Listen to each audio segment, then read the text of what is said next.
유의미하게 효과를 줄 수 있는 우울증 치료제가 걷기고요. 치매의 진행을 막을 수 있는 가장 중요한 치료 중에 하나가 운동이에요. 저는 일단 만보 정도 걸으시면은 큰 문제가 없는 것 같다고 생각을 하는데,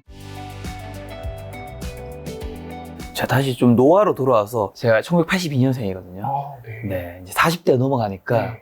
요즘에 이제 잠을 자고 일어나면 허리가 아프고 일어나면 이제 많은 분들은 뭐 제 유튜브가 잘 되고 막 하니까 김 작가 아침에 일어나면 행복하게 다 하는데 저는 아침에 일어나면 피곤하다.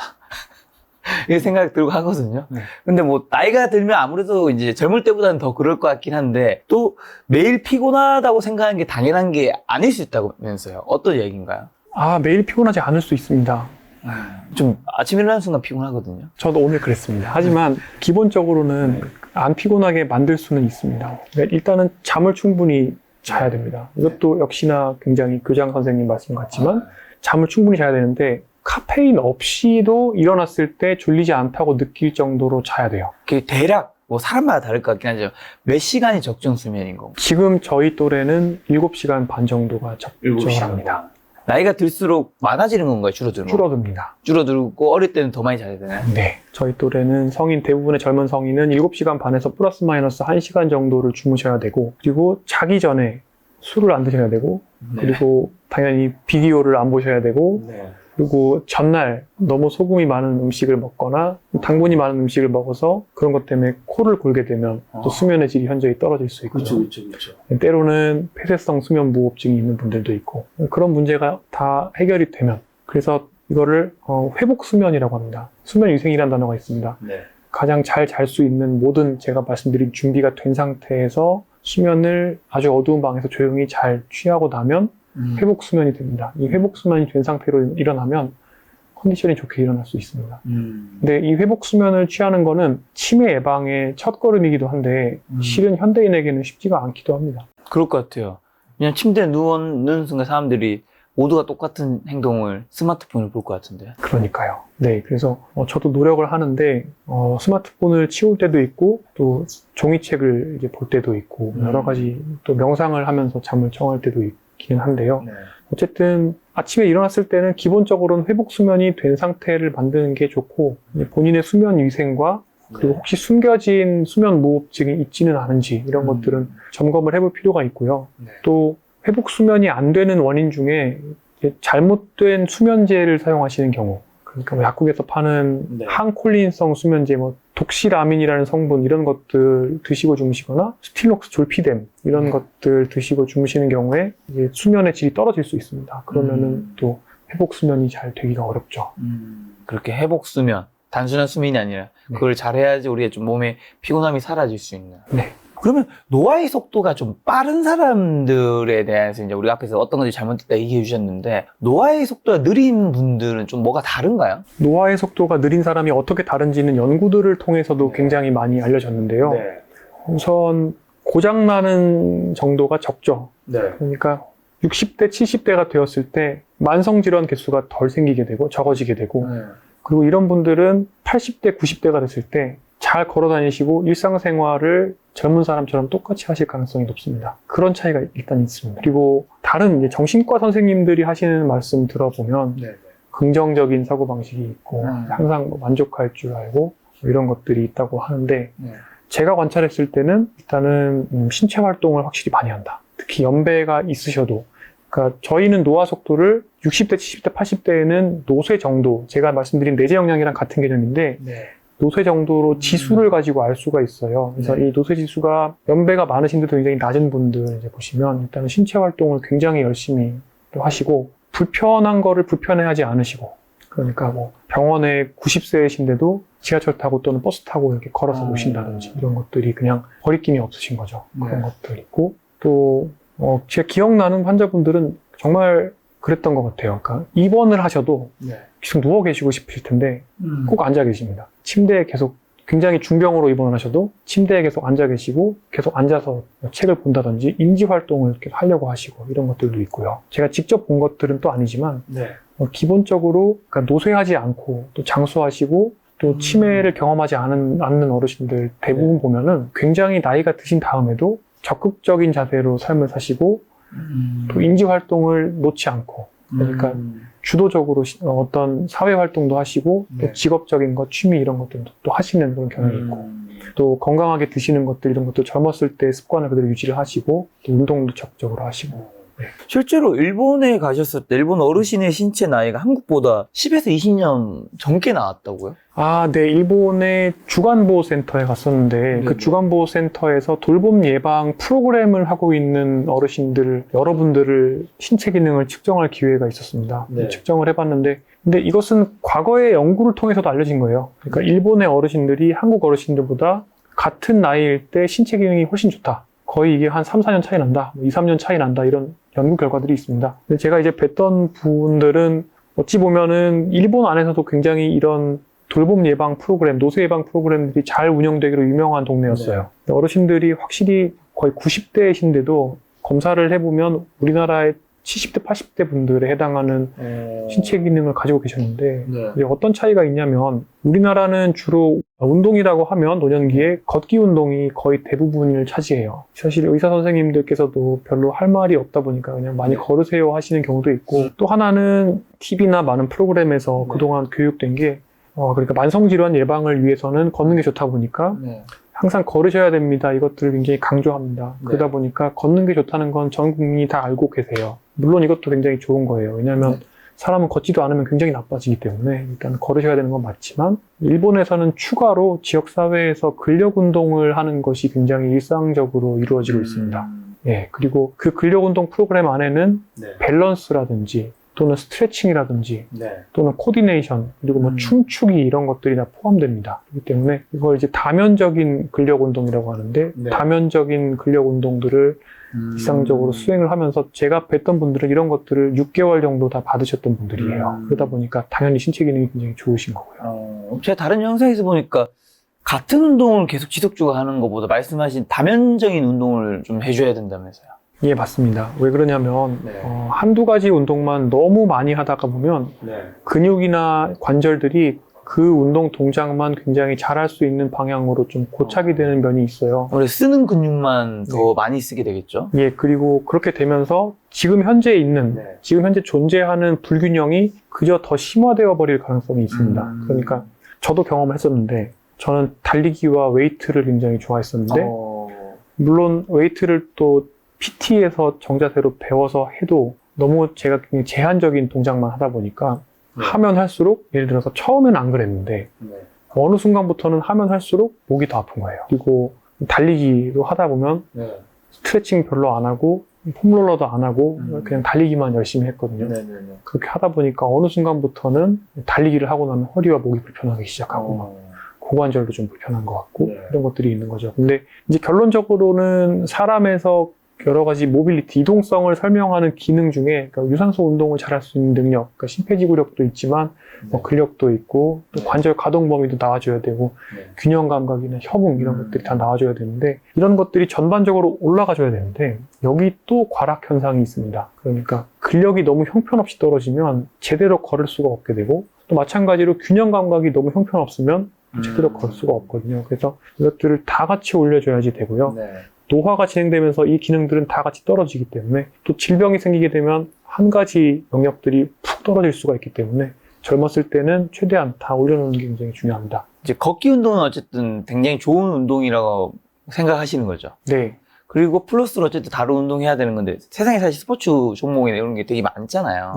그 중에서 특히 이제 노년에 계신 분들에게 좋은 운동은 좀 어떤 게 있을까요? 뭐 각자에 맞는 게 다를 수 있지만 그래도 좀 가장 대중적인 거. 우선 사람마다 다르다가 일단 제일 중요하고요. 그래서 점검을 해보고 부족한 부분을 채우는 방향으로 운동을 해야 됩니다. 영양제도 마찬가지로 부족한 게 있을 때만 영양제가 효과가 있잖아요. 운동도 어떤 도메인을 더 강화해야 될지 그리고 근육군도 앞면도 있고 뒷면도 있고 굉장히 다양한 근육군이 있지 않습니까? 그래서 어떤 근육군에 더 강화가 필요한지 그리고 어떤 관절이 취약한지 이런 것들을 또 봐야 되고 또 어르신들이 병이 있는 경우가 또 많아요. 특히 75세 이상에는 허리나 또는 여러 관절에 병이 있는 경우가 많아서 개인화된 일단 계획을 세우는 게 중요한데 근데 기본적으로 모든 사람들이 어느 정도 해줘야 되는 운동은 이제 코어 그리고 둔근, 그러니까 엉덩이 근육이죠. 일단 최소한의 걷기를 위해서는 필요한 운동이라고 할 수 있습니다. 걷는데 이제 중요한 게 또 코어랑 엉덩이다. 네. 그리고 노인의학적으로 느리게 나이 드는 법에서 내재 역량이 굉장히 중요하다면서요. 이건 어떤 얘기인가요?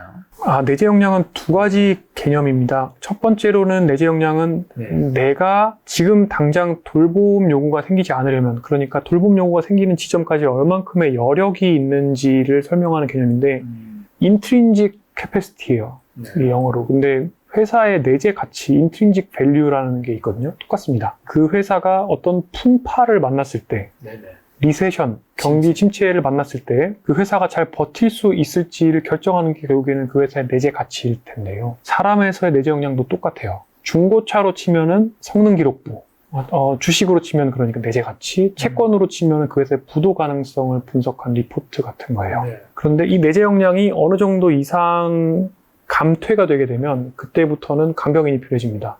스스로 지하철 탈 수 없고 그 다음에는 스스로 병원에 가서 의사랑 진료받는 게 어려워지고, 그리고 입원하게 되면 간병인이 수발 들어줘야 되고, 그리고 어느 정도 이상 진행되면은 요양원으로 가야 됩니다. 이런 것들을 결정하는 게 내재 역량인데, 이 내재 역량은 또 하나는 이 내재 역량을 내가 관리를 할 수가 있습니다. 보통은 30세, 40세부터 피크를 치고 떨어집니다. 근데 내재 역량이라는 개념이 얘기하는 거는 이것을 올리게 되면 이 요양보호사가 필요해지는, 그러니까 내가 혼자서 일상생활을 할 수 없게 되는 지점까지 해서 멀리 떨어져 있는 상태로 오래 이렇게 유지할 수가 있게 되는 거죠. 그래서 이 관리가 가능한데, 그럼 어떻게 관리할 것이냐? 그 관리를 하는 방법이 제가 얘기하는 4M이나 뭐 다양한 방법들이 있습니다. 근데 내재 역량에 원래 있는 것들이 사실은 몸 건강, 활력, 그다음에 영양 상태, 인지 기능, 우울감, 또 사람과의 관계, 돈도 넣을 수가 있고요. 이런 것들이 있습니다. 이런 것들을 관리하는 방법은 4M이라는 방법으로 이제 선순환을 만들 수 있다는 거고요. 거기서 이제 나의 현재 상황을 알고 내 목표를 설정하고, 그다음에 나의 이동성, 운동 어떻게 할지, 그리고 마음 건강, 멘테이션을 어떤 식으로 가져갈지, 인지 기능, 치매 예방 어떻게 할지, 우울과 불안, 수면 어떻게 할지, 그리고 이제 여러 가지 다약제, 먹고 있는 약과 나의 질병 목록을 관리하는 게 또 하나가 있습니다. 그렇게 네 가지를 다 해서 4M이라고 하고요. 이런 식으로 관리를 하는 방법이 하나가 있습니다.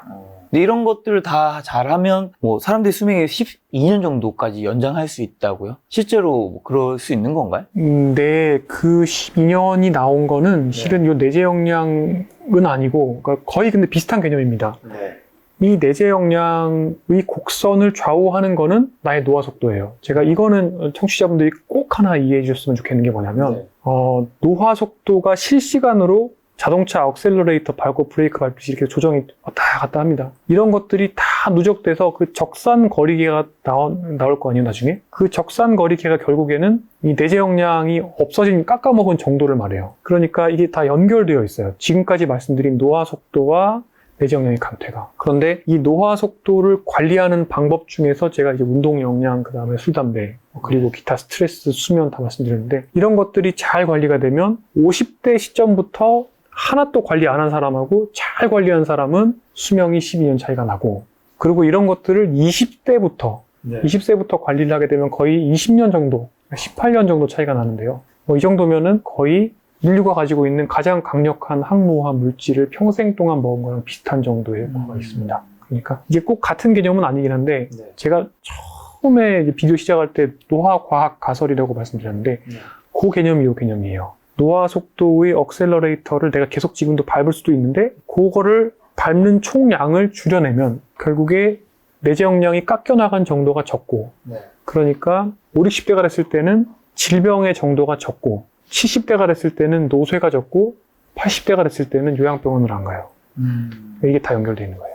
젊을 때부터 관리를 하는 게 더 효과가 뭐 크다는 얘기로 들리네요. 그렇죠. 그래서 이 노화과학 가설의 특징, 그리고 실제로 쥐 또는 여러 가지 파리, 예쁜 코마 선충, 이스트 이런 동물들 연구를 해보면 결론적으로 이게 효과가 있으려고 하면은 노출 시간이 길어야 돼요. 그러니까 이 복리 개념이라고 보시면 되는데, 건강에도 복리가 있었군요. 근데 젊어서부터 좋은 가치주를 사서 또는 어떤 채권을 구입해서 굉장히 장기간 가져가면 이제 복리 효과가 있지 않습니까? 근데 젊어서부터 오랜 기간 동안 노화 예방을 해야 그 효과가 나중에 나오는데, 그러니까 사람들이 흔히 생각하는 그리고 원하는 바는 뭐냐면, 이미 병이 생긴 다음에 이거를 싹 없애주기를 원한단 말이에요. 근데 실은 이 궤적이 이렇게까지 와서 이렇게 떨어진 다음에 여기까지 떨어졌을 때 병이 이제 눈에 보이는 거예요.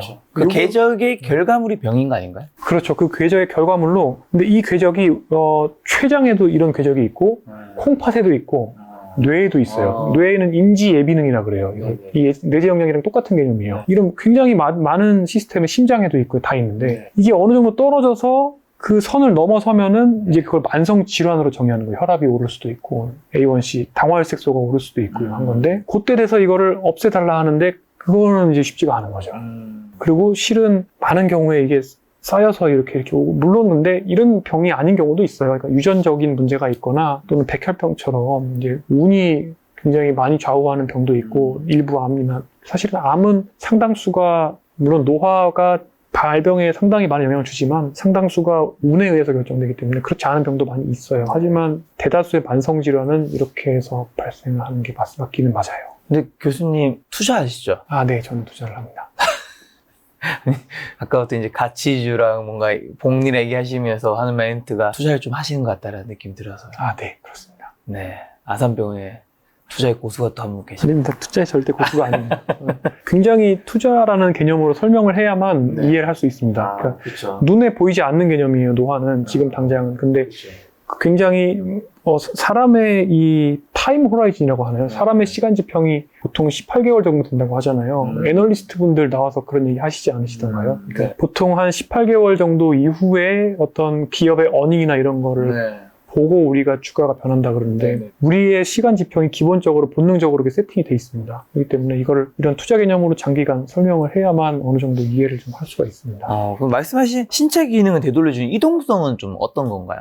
근데 이동성이라는 게 결국에 사람이 침대에 고착되느냐 이걸 와상이라고 합니다. 또는 침상생활이라고 하는데 그렇게 되지 않으려면은 이게 가장 중요한 그 영역이라고 할 수가 있습니다. 예를 들어서 병원에서 보통 일주일 정도만 누워 계시다 보면 하루에 1%씩 근력이 떨어집니다. 그만큼 안 움직이는 것 자체가 몸에 굉장히 안 좋은 거군요. 네, 그런데 이동성은 그거를 또 넘어서는 효과가 있습니다. 예를 들어서 걷기는 저는 30% 피지컬, 70% 멘탈이라고 설명합니다. 걷기가 멘탈이라고요? 네. 무슨 뜻이죠? 걷기는 운동 같잖아요. 근데 저는 걷기 운동이라는 단어를 쓰는 걸 되게 싫어해요. 왜냐하면은 걷기는 일단은 운송수단이잖아요. 교통수단이기도 하고. 그렇죠. 그 다음에 걷기는 실제로 근력 운동의 효과는 별로 없는데, 그리고 걷기의 추가적인 추가적인 운동 효과는 사실은 되게 일찍 떨어져요. 그러니까 질병을 예방하는 효과는 8,000보 만보까지 나오지만, 운동으로서의 효과는 또 그렇지가 않기 때문에, 반면에 걷기를 하면 BDNF라고 해서 뇌에 좋은 여러 가지 인자들이 나옵니다. BDNF를 포함한 여러 가지 인자들이 나옵니다. 그리고 걷기를 하게 되면 기본적으로 우리가 호흡을 볼 수가 있죠. 숨이 가다듬어지죠. 그 자체가 마음챙김 활동이 되죠. 그래서 걷기를 하면 종합병원에 입원해 있는 어르신들, 선망이 있는 어르신들을 걷게 만들면 선망, 그러니까 인지기능이 확 떨어져 있고 또 급성 뇌 부전이라고도 우리가 얘기하는데 인지기능이 왔다 갔다 하고 집중을 못 하시고 밤낮이 바뀌어 있고 이런 분들이 돌아옵니다. 그러니까 걷기는 어떻게 보면 피지컬이기도 하지만 멘탈이기도 한 거고 이 말은 무슨 말이냐, 모빌리티, 이동성이라는 것은 사실은 마음 건강이랑 밀접한 연관이 있습니다. 우울증에 가장 좋은 치료가 걷기예요. 확실한 건가요? 네, 알려져 있습니다. 그러니까 가장 좋다고는 할 수 없지만 굉장히 유의미하게 효과를 줄 수 있는 우울증 치료제가 걷기고요. 그 다음에 치매의 진행을 막을 수 있는 가장 중요한 치료 중에 하나가 운동이에요. 댄스, 걷기, 그다음에 여러 가지 달리기, 수영 이런 적극적인 운동들 이런 것들이 격렬한 무산소 운동들이 치매의 인지기능 저하를 예방할 수 있다라고 되어 있습니다. 그래서 이동성은 사실은 마음 건강이랑 연결되어 있어요. 그런데 그 이동성을 강화하기 위해서는 걷기만으로는 안 되는 것이죠. 그게 조금 전에 말씀드렸던 여러 가지 이동성의 요소들, 그러니까 근력도 강화가 돼야 되고 또 균형 감각이라든지 또는 관절 가동 범위나 이런 것들이 어느 정도 강화가 돼줘야지 잘 걸을 수도 있고 또 이동성도 오래 보존할 수가 있고요. 또 이동성을 보존해야 인지 기능이 나빠지지 않도록 건강 상태 유지할 수 있는 거죠. 실제로 걷는 게 허리 디스크에도 굉장히 제가 좋다고 해서 들은 것 같은데. 네, 맞습니다. 맞습니다. 앉아 있는 것보다 훨씬 좋고요. 올바른 자세로 충분한 양을 꾸준하게 걷는 습관을 들이는 거는 여러 가지 근골격계 질환을 예방하는 데 굉장히 도움이 많이 됩니다. 올바른 자세로 걷는 거는 뭐 어떻게 되는 건가? 예를 들면 시선이라든가 목이라든가 팔, 다리, 뭐 보폭이라든가. 근데 우선은 올바른 자세는 정면을 보고 걸어야 할 것이고요. 그렇죠. 그리고 턱을 살짝 당기는 게 좋습니다. 네. 턱을 살짝 당기고 그리고 코어에 약간의 힘을 줍니다. 네. 너무 힘을 줘서는 안 되고 네. 코어를 유념합니다. 네. 유념하고 너무 이렇게 허리를 잡으려고 허리에는 너무 힘을 주지는 않습니다. 적당하게 코어에 힘을 주고요. 그 상태에서 이제 팔을 뻗고 그 팔을 저으면서 걸으시면 되는데 땅을 이렇게 밀듯이 걸으시면 돼요. 땅을 밀듯이. 그러니까 땅의 충격을 관절이 자연스럽게 흡수할 수 있도록 발목과 무릎과 고관절을 이용해서 부드럽게 걷는 게 좋고요. 관절을 쿵쿵 이렇게 하면서 걸으시는 분들이 있어요. 발바닥을 찍을 때 땅을. 그렇게 걸으시면 당연히 무릎에 무리가 갑니다. 그런데 안타깝게도 굉장히 많은 분들이 걷는 모습들을 봐보면 고관절이 너무 약하거나 또는 대퇴사두근이 너무 약하거나 관절의 협응이 너무 떨어져서 네. 젓가락처럼 걸으시거나 네. 무릎을 부수면서 걷고 있죠. 네. 그래서 이렇게 걸으면 걷는 게 독이 돼요. 그리고 이렇게 걷다가 무릎이 나가서 네. 또는 다른 데가 안 좋아져서 정형외과 선생님한테 가면 걸으시면 안 될 것 같습니다. 이렇게 얘기를 들으시죠. 근데 그게 걷지 말라는 또는 걸으면 안 된다는 얘기가 아닙니다. 근데 이 말씀을 듣고 안 걸어요. 그러면 근육이 싹 빠지죠. 진짜 누워만 계시면. 그래서 걸어주셔야 되는 건 맞는데 잘 걷기 위해서 운동을 배우셔야 되고 여러 가지 전문가들, 물리치료사나 네. 건강운동관리사 이런 분들한테 교정을 받으면서 네. 잘 걷는 게 필요하죠. 그럼 걷는 건 몇 보 정도 걸어야 되는 건가요? 굉장히 많은 연구들이 진행이 됐는데 가장 최근에 나온 연구들을 봐서는 네. 한 8,000보에서 10,000보 정도가 되면 걷기에 이득이 어느 정도 포화가 되는 걸로 보이는데 대사적인 효과는 그거보다 조금 더 걸어도 별 문제가 없는 것 같아서 저는 일단 10,000보 정도 걸으시면은 네. 큰 문제가 없는 것 같다고 생각을 하는데 걷는 것의 효과는 기본적으로 근육이나 또는 기능 저하를 예방하거나 하는 데 있어서 또는 사망을 예방한다는 관점에서는 4,000보만 걸어도 최소한은 나옵니다. 그러니까 4,000보 이하로 걸으시는 정말 안 걸으시는 분들은 하루에 4,000보라도 걸으시면 좋겠고요. 네. 근데 잘 걸으시려고 하시면 한 8,000에서 10,000보 정도 걸으시면 좋습니다. 예를 들면 그럼 만약에 여기 심취해가지고 네. 2만 보, 3만 보 걷는 건 또 오히려 안 좋을 수 있나요? 충분한 몸에 에너지가 있다면 네. 그러니까 살을 빼야 된다. 그리고 내가 약간 비만하다. 그러면 별 문제가 없는 경우가 많은데 네. 이제 문제는 2, 3만 보 걸으시는 분들은 되게 좀 건강 집착증이 있는 분들이 많아요. 네네. 그래서 체질량 지수가 네. 굉장히 마르신 네. BMI가 한 19, 20밖에 안 되는 분들이 2만 보씩 걸으시는 경우가 많은데 네. 그렇게 되면 근육이 더 빠지죠. 그래서 이거는 항상 중용을 생각하시면서 네. 항상 근데 사람의 습관이 네. 생긴 모습을 만듭니다. 그러니까 4,000보도 안 걷는 분들이 보면 되게 비만하고요. 네. 당연하죠. 2, 3만 보 집착하면서 걸으시고 또 잡곡밥 드시는 분들은 보면은 정말 뼈밖에 없어요. 양쪽 다 건강 상태는 되게 안 좋죠. 네. 결국에는 자기의 상태를 파악하는 거. 네. 이것도 나에게 중요한 거 one matter에 들어갑니다. 네, 나의 상태를 파악하고 목표를 정해서 근데 그 목표가 어느 정도 좀 중용에 가까운 목표여야 할 것입니다. 그렇게 해서 습관을 교정을 하는 게 굉장히 중요해요. 건강 관리를 하는 데 있어서는. 근데 문제는 또 한 50대 초반 정도가 되시면 네. 좀 사람들이 곤조가 생깁니다. 아, 그렇죠. 나이가 점점 들면 들수록 뭔가 잘 안 바꾸게 되는 것 같아요. 네. 그런데 그게 70대까지 쭉 갑니다. 그렇게 되면서 보통은 이제 다 어떻게 보면 안 좋은 형태로 그 특색을 다 가지게 된 몸을 가지고 노년내과로 오시죠. 그러니까 제가 노년내과 진료를 하면서 뵙는 여러 환자분들이 굉장히 좀 흥미로운 이유는 흥미롭다는 표현은 좀 죄송한 말씀이지만 그 분들이 지금까지 어떤 습관을 가지고 살아오셨는지가 주마등처럼 보여요. 그러니까 어떤 분들은 허리 사진들을 쭉 가지고 오시는데 허리와 근육과 이런 것들을 쭉 만져보고 사진을 보다 보면 아 이렇게 사셨구나. 또 대사질환이 있어서 이렇게 돼서 오신 분들 보면 아 이분들은 또 왕년에 또 회식 많이 다니셨겠구나 이런 것들이 딱 보입니다. 또 그러다 보니까 더더군다나 처음에 말씀드렸지만 제 스스로의 건강에 대해서 굉장히 경각심을 또 가지게 되기도 하고 젊은 분들한테 계속 이분들이 어떤 형태의 삶을 사시게 되시면 네. 40년 뒤에 어떻게 되실지가 눈에 보이는 거예요. 그러다 보니까 계속 오지랖을 떨면서 이제 훈화 말씀을 하게 되는 거죠. 아무래도 이제 그분들의 삶의 궤도가 좀 보이다 보니까 네. 나는 지금 어떤 궤도를 걷고 있는가를 생각하시게 되는 것 같은데 네. 그럼 궁금한 게 예를 들면 5km를 이제 걷는다고 칠게요. 네. 근데 저는 이제 제가 어느 순간 재테크 콘텐츠를 만들다 보니까 그런 생각이 든지 모르겠지만 이 시간이란 게 참 제일 비싼 자산이잖아요. 5km를 걷다가 어느 순간에는 5km를 걸으려면 이제 시간이 꽤 걸리잖아요. 걷는 거는. 그냥 빨리 이거 뛰는 게 낫지 않을까. 뛰면 땀도 나고, 훨씬 더 칼로리도 많이 소비하는 것 같고 하는데, 5km 그냥 걷는 것과 조깅으로 이제 조금 빠른 속도로 한 뭐 8, 9, 뭐 10 정도로 뛰는 거죠. 어느 게 더 나은 건가요? 사용되는 근육과 관절의 특성이 조금 달라서 네. 둘 다 하시면 좋겠고요. 네. 운동은 이렇게들 얘기를 많이 해요. 운동을 하는데 사용한 시간은 네. 그 시간만큼 내가 더 산다. 아, 그러니까 실제로 인지 활동을 할 수 있는 삶의 질이 있는 시간을 그만큼 더 내가 버는 거라고 생각하셔야 되고요. 네. 또 하나는 저는 걷기는 그래서 항상 수송수단, 이동수단으로 생각하라는 얘기를 많이 합니다. 저는 하루에 어저께도 거의 어저께는 제가 운동할 시간이 없었는데 네.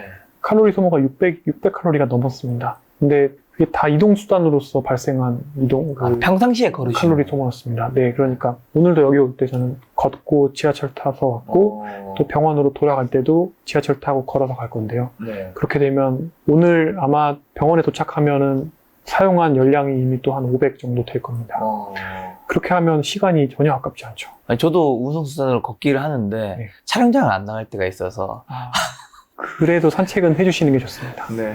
그러다 보니까 아마 1000보도 안 걸을 때도 있지 않을까. 네, 걷는 거는 뇌를 쓰는 활동이기도 해요. 네. 실제 걷는다는 일이 어떻게 일어나냐면 뇌와 척수에서 근육으로 신호를 보내서 율동적으로 우리가 활동을 하는 거예요. 그러면서 또 근육에서 피드백이 뇌로 들어가고 이게 계속 들어갔다 나왔다 하거든요. 그러니까 우리가 걷는 활동은 일종의 나를 위한 재활 운동이기도 하고 나에 대한 돌봄이기도 합니다. 그렇기 때문에 투자를 하시죠. 바쁘셔도. 알겠습니다. 그럼 중년 이후에 최고의 운동 중 하나의 걷기는 기본이라고 보면 되는 건가요? 기본 플러스 네. 딴 것들을 더 해야 되는 거죠? 그렇습니다. 걷기는 기본이기 때문에 걷기만은 다 해결되는 건 아니고. 네, 그래서 제가 어떤 컨텐츠에서는 이게 편집돼가지고 걷지 말으라 한 것처럼 되고 어디서는 걷기가 무슨 만병통치약인 것처럼 돼 있는데. 그런데 그건 아니고요. 네, 네. 걷기는 기본이고 기본. 네, 근데 다만 이동성의 다른 요소들이 완비되어야지 올바르게 걸을 수가 있고 올바르게 걸어야 관절도 안 나가고 네. 좋은 효과를 얻을 수 있기 때문에 네, 그런 것들 고려하셔야 된다는 면이고요. 특히 저는 의사 선생님들께서 이렇게 좀 설명해 주셨으면 좋겠습니다. 절대 걷지 말라라고 얘기하는 의사 선생님들이 꽤 있단 말이에요. 근데 세상에 절대 걸으면 안 되는 사람은 없고 절대 걷지 못하면 요양병원으로 가시게 됩니다. 그래서 그거는 아닌 것 같고 어떻게 하면은 이 분들이 걷게 될 수 있을지에 대해서 이동성과 어떤 재활의학 또는 물리치료의 측면에서 고민을 같이 좀 해주시면 좋을 것 같아요. 환자분들이랑. 그래서 왜냐하면 그렇게 해서 못 걷게 되셔서 오시는 환자분들이 저한테 간혹 있습니다. 지금 말씀하신 거는 이제 절대 걸으면 안 된다고 하시는 분이 있는데 절대 걷지 않는 것 자체가 굉장히 사람에게 안 좋다는 거군요. 그렇죠. 사람은 움직이기 위해 설계된, 그러니까 어떻게 보면 사람의 몸이라는 거는 기본적으로 이동을 하기 위한 어떤 비히클이라고 해야 될까요?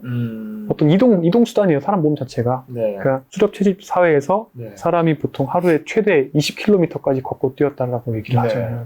기본적으로 사람의 몸은 그렇게 수렵채집을 하고 따서 먹고 자고 이거를 반복하는 동물로 설계가 된 거죠. 그렇기 때문에 걷지 않고 가만히 소파에 앉아 지내거나 침상에서 안정을 취하는 시간이 뭐 3개월, 6개월 되게 되면 정말 너무 많은 문제가 생깁니다. 당연히 욕창도 생길 수 있고 근육은 싹 다 빠져버리고 그리고 걷지 않는다는 것만으로도 우울감과 인지기능 저하가 당연히 생기게 되고 인지노쇠란 단어도 있거든요. 그러니까 코그니티브 프레일티라고 영어는 하는데 이건 뭐냐면 치매는 없는 환자예요. 원래 치매 없는 환자인데 신체 노쇠가 생기면서 이것 때문에 인지기능이 좀 떨어지는 현상을 말해요. 그 정도로 이동성과 마음 건강은 밀접한 연관이 있습니다. 또 물론 당연히 치매가 생겨도 잘 못 걷게 되고 파킨슨이 생겨도 못 걷게 되지만 그러니까 이동성만 문제가 생겨도 정말 전면적인 삶에 안 좋은 악영향들이 있을 수 있기 때문에 의사 선생님들뿐만 아니라 많은 분들께서 이런 것들 고민을 하시고 활동을 안 하는 거, 가만히 쉬는 거에 대해서 경각심을 좀 가지시면 좋겠습니다. 걷지 않는 것만으로도 뭐 거북목이나 허리 디스크도 생길 수 있다고요? 아, 그럼요. 걷지 않고 가만히 앉아 있으면 그런 일들은 당연히 생기죠. 생각할 수 있는 모든 근골격계 질환이 다 생길 수 있습니다. 비만도 생기고 대사질환도 생기고 고혈압도 생기고 다 알려져 있습니다. 그럼 아까 만병통치약 이제 멘트가 나왔으니까 좋아지는 것들은 한번 싹 정리하면. 아, 걸어서 좋아지는 것이요? 네. 걸어서 좋아지는 건 일단은 심장질환이 예방되고요. 그리고 당연히 고혈압, 당뇨, 고지혈증, 그리고 비만이 좋아집니다. 네, 그리고 우울감 좋아지고 인지기능 좋아지고요. 그 정도일 것 같습니다. 하지만 노년에는 걷기뿐만 아니라 근육 운동이 되게 중요하다면서요. 네, 그래서 근력 운동이 중요한 거죠. 근력 운동을 충분히 된 상태에서 걸어야 잘 걸을 수 있고 또 걷는 효과도 잘 나오고 관절에 손상도 없기 때문이죠. 어떤 근육 운동, 근력 운동 하면 좀 좋은 건가요? 그래서 어르신들은 기본적으로 관절 가동 운동을 먼저 해주셔야 되는 경우가 많고요. 관절 가동 범위가 굉장히 떨어져 있는 경우가 많아서 그 다음에 해주셔야 되는 게 첫째로는 코어가 되겠고 두 번째로는 엉덩이, 그리고 세 번째로 추가한다면 대퇴 사두근, 여기 있는 그 허벅지 근육이죠. 네, 그런 근육들, 큰 근육들이 특히 걷고 또 와상, 그러니까 침대로 가는 걸 예방할 수 있는 근육들이기 때문에 이런 근육들에 특히 신경을 많이 써주시는 게 좋아요. 말씀하신 게 뭔가 상체보다 하체가 더 중요하다는 느낌으로 들리는 게 맞나요? 네, 맞습니다. 근데 우리가 뭐 헬스장 가면 전부 다 상체하고 있잖아요. 하체는 보통 잘 안 하려고 하잖아요. 아, 그래도 데드 스쿼트 벤치 중에서 데드 스쿼트는 기본적으로 하체와 허리, 코어가 다 들어갑니다. 어쨌든 하체 운동을 위주로 좀 더 많이 해주는 게 좋긴 하네요. 네.